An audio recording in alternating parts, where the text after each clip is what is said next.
I'm Mr. Beat, and sometimes it seems that vice presidents just don't get any love. They don't get any respect. When your vice president, Dick Cheney, when he shot that guy in the face, how did he tell you? Did he call you? Did he come in and close the door? Well, every time Cheney would come in, a lot of people would yell, duck. Ha ha ha ha ha ha ha. Yep, they're always the butt of the joke. The U.S. Constitution says the Vice President has two main jobs: to cast a vote in the Senate to break a 50-50 tie, which has actually been happening more and more lately, and to certify the official vote count for the Electoral College. Of the 115th Congress, the chair declares the joint session dissolved. That's it. Sure, the vice president is first in line to become president if the president dies, but really there's just an 18% chance of that happening if you look at all of American history. 18%. That seems a little high. And sure, the vice president is often involved with a lot of diplomatic work or helps the president with certain projects or issues, but in those cases he is working for the president, not independent of him. But the vice president position wasn't even required until the 25th Amendment was ratified in 1967. That means before then, if the vice president died while in office, he didn't have to be replaced. Oh, and before that, it wasn't 100% clear that the vice president could take the president's job if he died. He just sort of did anyway. Thanks, John Tyler. Speaking of John Tyler, he did not make my list. Here are my top 5 vice presidents in American history. In my opinion. This is another opinion video, I apologize for that. This time, I better reveal that I am judging them based on their actions throughout their entire adult lives, not just during their time as Veep. Also, vice presidents who later became presidents are exempt from this list. This is probably a good time to mention that this video is being released in conjunction with Mr. Betts. He just released a video counting down his top 5 presidents who took over, not because they got elected, but because the previous president died and they were Veep, so that's how they took over. So be sure to check out that video after this one is over. Not right now, no, not right now. Please stick around for this video. Watch his video after. Okay, don't leave.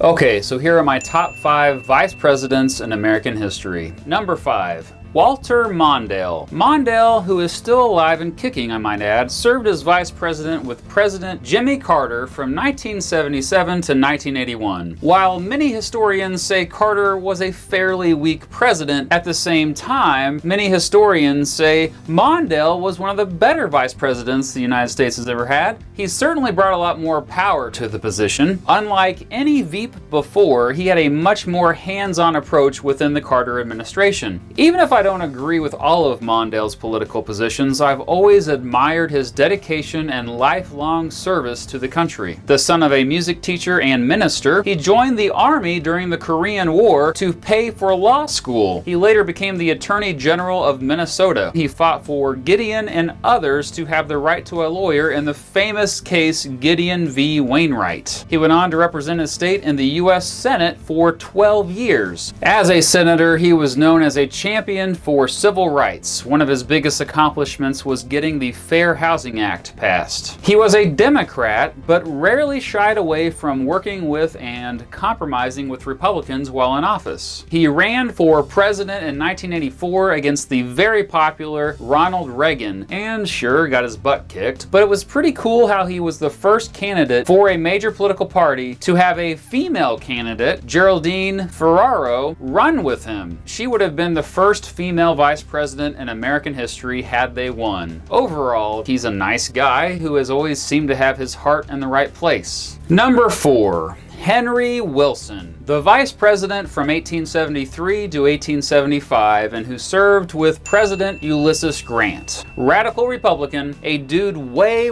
ahead of his time. It seemed he was fighting for African American rights and worker rights back before anyone else was. He helped start the Free Soil Party, a political party literally started to stop the expansion of slavery. I'd argue that no one else fought slave power more than Wilson did. Later a Republican, he was was a senator for his home state of Massachusetts for 18 years. As senator, 2 different members of Congress challenged him to a duel, but he politely declined them. One of them was Preston Brooks, the dude who beat Charles Sumner almost to death with a cane on the Senate floor, after Wilson called the caning, quote, brutal, murderous, and cowardly, which was factually accurate, I might add.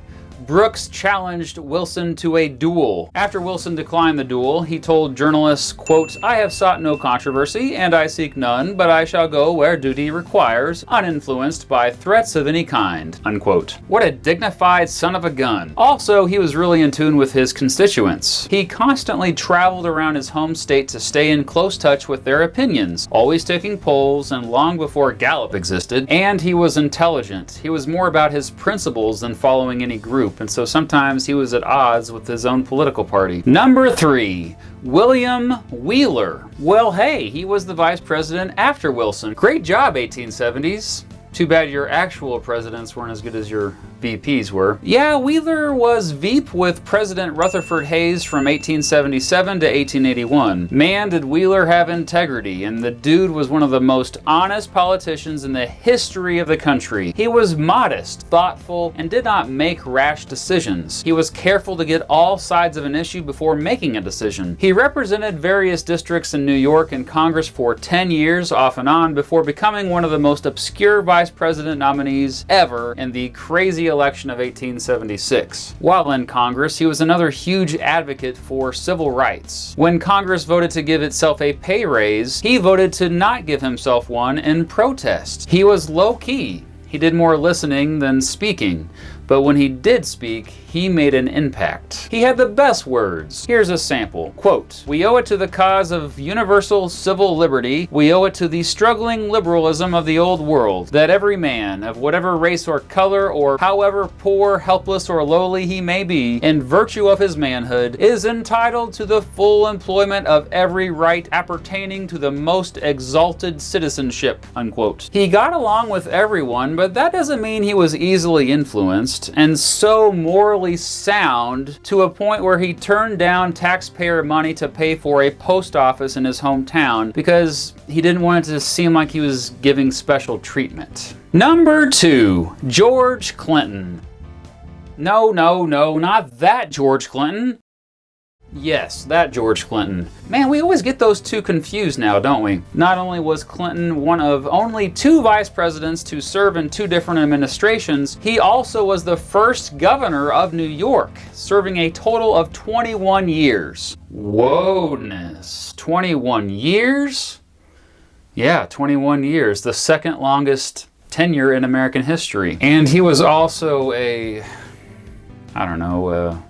founding freaking father. He was a delegate to the Second Continental Congress, was actually governor during the American Revolution, even leading forces in the war while he was governor. After the war, as the new country suffered from some growing pains, Clinton originally supported Alexander Hamilton's calls for a stronger national government. But after Hamilton and his supporters called for tariffs, he turned against them. He wasn't stupid. He knew that tariffs would greatly hurt New York's economy. Later, he became a full-on anti-federalist, speaking out against the Constitution after the Constitutional Convention. With his help, the framers added the Bill of Rights in 1791 to weaken the federal government. So thank you, George, for the Bill of Rights.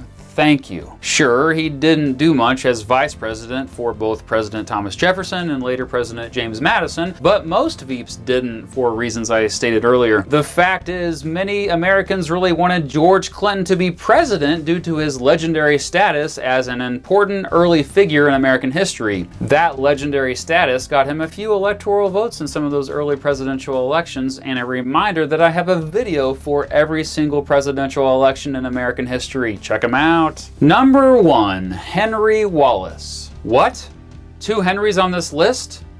Oh, Henry. Henry Wallace was President Franklin Roosevelt's vice president from 1941 to 1945 during the World War II years. But it's not that war that he is known for. Actually, hardly anyone knows about him, period, so here are some highlights. For starters, he hung out with George Washington Carver as a kid, so that's cool. He grew up in Iowa, went to Iowa State, where he studied animal breeding and care. He mixed his passion for statistics and science with agriculture, writing about his findings and later founding a company called the High-Bred Corn Company, which eventually made him filthy rich. He followed in his father's footsteps after Franklin Roosevelt appointed him Secretary of Agriculture in 1933. Some say he was one of the smartest the U.S. ever had in that position, despite the fact that he told farmers to destroy their crops and kill their pigs to raise prices and get them out of the Depression. Don't worry though, much of those pigs actually went to feed the poor. And it worked. Prices went up.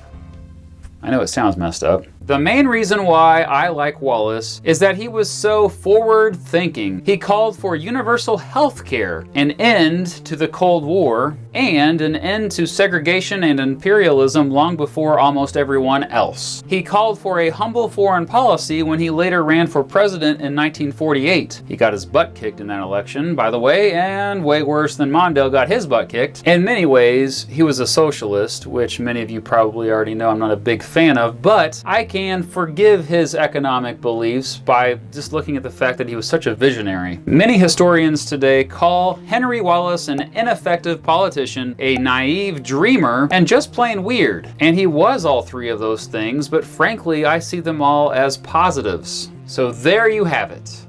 And remember to check out Mr. Bett's video counting down his top 5 presidents who used to be vice president but took over after the president died. Let's check in on him to see if that video is done. I'm gonna call him right now.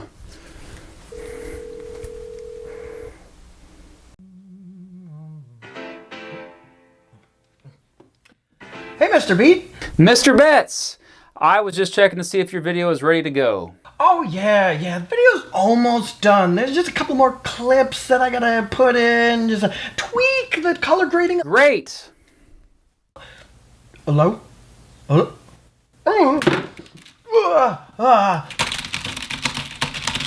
So yeah, go check out his video and be sure to subscribe to Mr. Bett's class while you're over there. Thank you to my newest Patreon supporters, John Johnson, JJ, Bo Branch, BB, and Kyle Noyes. Thank you so much, guys, for your support. I'll be back next Friday with a brand new episode of Compared. Thanks for watching, everybody. The video's over. Finally, I kind of dragged on a little bit there. I'm sorry about that. I'm still dragging on. I'm just gonna stop.